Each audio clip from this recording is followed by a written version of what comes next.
Hi, good morning, good afternoon, whenever you're watching this presentation. I'm absolutely delighted to have the opportunity to talk a little bit about what the FRC has been doing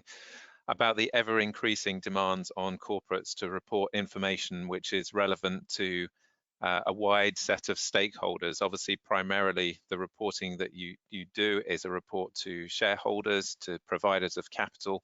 but increasingly the information included in those communications are relevant to a wider set of stakeholders, and investors too are increasingly interested in how companies and corporates are considering the views of a wider set of stakeholders and demonstrating how they can be sustainable into the future. Of course, there's also a lot of talk at the moment about ESG and the need for comparable, consistent information that provides better data and information on environmental, social, and governance factors. The FRC has recently set out a statement of intent on ESG, and I really want to talk to you about what that statement of intent says. It sets out the challenges that companies are facing in relation to reporting on ESG type factors,